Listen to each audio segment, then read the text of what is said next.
Senior night will be a big night. It's a big match. Maryland's had a really good season, and I think that coach, everything that happened with everybody that left, and he's done a great job. I think he deserves to be considered for Coach of the Year. And of course, we got three great seniors that will finish the Big Ten in Devaney. So it's going to be a big weekend, and then we got to deal with Ohio State, who just went 5 with Minnesota Saturday night. So another challenging week in the Big Ten. Can you talk about Michaela Fecky and what she's went through the program the last 4 years? Yeah, I'm still trying to put all that in words because I'm having to write all these letters for her post-grad scholarships, and she wants to go to vet school, and I'm still working on what she's meant here, but the highlights, or the thing I think things that stand out is she switched positions from middle to outside. She trusted us on that. She's a small town farm girl from Iowa. She's performed on the biggest stage in college volleyball twice. She's led this team to 3 straight Final Fours. Nobody else has done that. She's a great student. She's a great captain.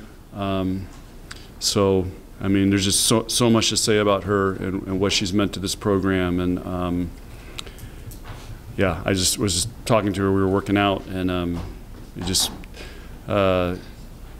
it goes by so fast. It's amazing.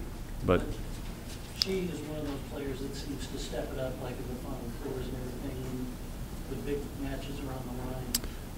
How much is she a big match player?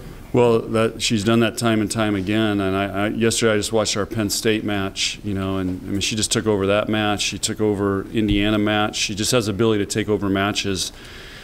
And I talked to our team about, she has a really deep inner confidence and belief in herself, and I'm sure it's the way she's raised. I've met her grandparents. I mean, they're all farmers. They're tough. She wears cowboy boots to school sometimes, and she's you can talk animals, you can talk volleyball. With her, it's pretty cool. Was that confidence always there with her, and had to be drug out? Yeah, she told me her freshman year we're going to win the national championship when she got here. She goes, "Coach, we're going to win this year." I'm like, that's a pretty cocky freshman. So, but like I said, she has a really deep belief in herself, and like I said, I talked to our team about that. You got to develop that. You got to have that, especially when it's crunch time. What's her future beyond Nebraska? Well, she'll have an opportunity to go professional, but she's applying to vet school, and I think that's really her dream. So she may toy around with a year of professional, but I think in talking with her, if she gets into vet school, I mean, I think she may go for it. But that's her dream. She wants to be a vet.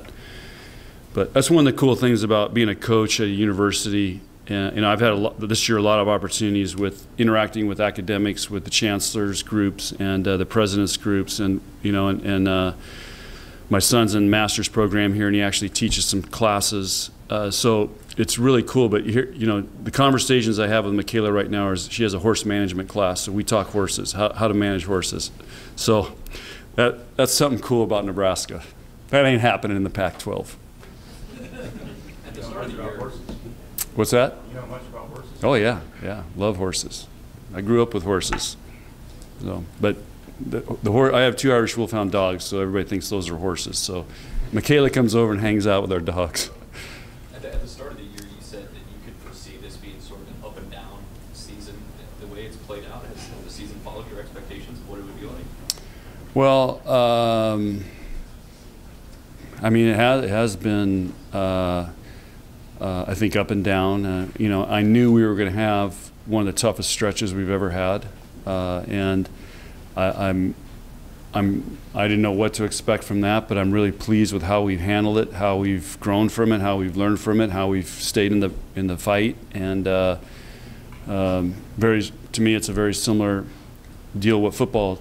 Started off tough, and just stayed with it day by day. And I think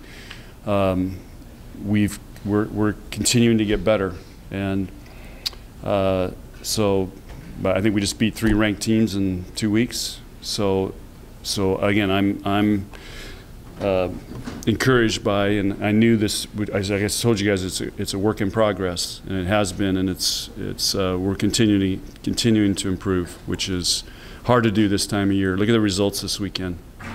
Which one of your young players do you feel like has grown the most? Nicklin. Nicklin's starting to do some really good things.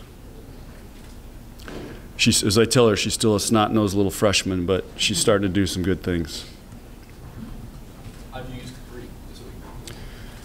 We're using her in what's called our rotation 1 to help us side out there, because we've been getting stuck in that rotation because Jazz is a left-hander and we get out of system. It's really hard for a lefty over there. So I'm just trying to keep Capri, you know, she's doing a great job, and she's been doing a great job in practice, so she can get us kills and help us side out there. Coach, can you talk about Kenzie? Yeah, well, she's another, great senior, and we recruited her really hard when Danny was here as my assistant. We really wanted her because we thought she would be a game changer libero, and she has, and she's exceeded my expectations for what I thought she could do. She's a phenomenal player. She's the #1 athlete on our performance index testing.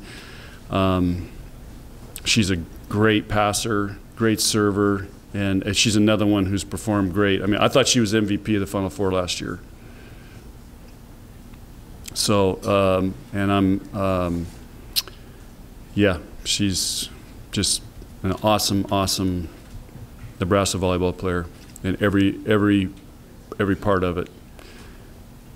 Did it catch you by surprise with Kenzie, the fact that she was replacing Justine, who had such an amazing career, that there really hasn't been too much of a drop-off at that position? Yeah, in fact, probably in some areas, Kenzie's exceeded Justine. And I'll go back to the jumping. I mean, Justine no way would have got to the chairs to be able to play that ball a couple weeks ago, because she's not fast enough. I mean, I've seen times where they go for balls and Kenzie would go right by Justine.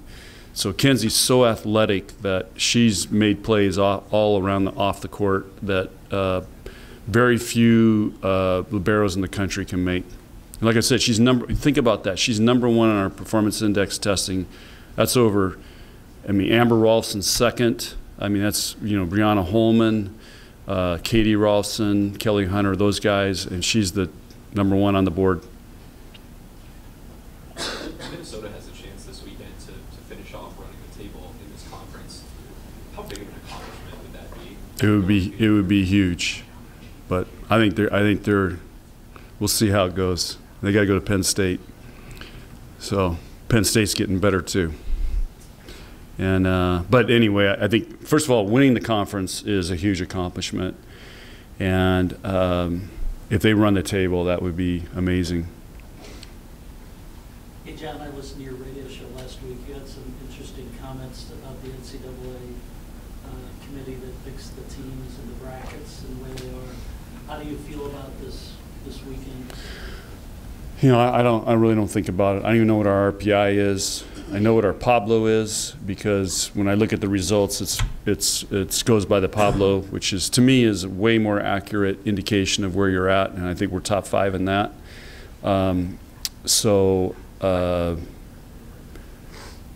Anyway, I don't worry about it. Well, what about all the Big Ten teams in the same bracket? How much should they spread it out? Well, that would be nice because, if they put a bunch of Big Ten teams in the same bracket, the Big Ten eliminates the Big Ten. And this is as tough as conference this year as I've ever seen. There's been other years I think it's been equal to this, but this is the amount of good teams in this conference this year and the level of volleyball that's been played is amazing. And so I just, you just hope that they make it fair and give every Big Ten team a chance that gets in the tournament. That they don't have to go beat another Big Ten team. Coach, Brooks had one of the more unique college career paths, leaving the school and then coming back here. Just what have you seen from her since coming back? What has she meant for this program? Well, first of all, I think Brooke is the ultimate I mean, if we could just mold a total team player, that it's about the team first, and she's going to give everything she has every day, whether she plays or whether she doesn't play. And if we could create somebody like that, if we gave a job description, I mean, she would fit it perfectly. And she takes care of everybody. She gives everything. She's upbeat. She's positive. When she gets her chance, she's going for it. She's I can't think of one day this year where I thought Brooke's down, wasn't into it, wasn't giving everything that she had. And she makes everybody around her better. She makes all those younger players feel great. So you got to have, Cindy Towns was that for us last year. You've got to have kind of a team mom to be a great team. And Brooke is that person. That's one of the reasons that when all this worked out, that I thought it would be a really good fit to have her back. Because I don't think Michaela and Kenzie are those type of personalities. So I thought Brooke behind the scenes is doing an amazing job.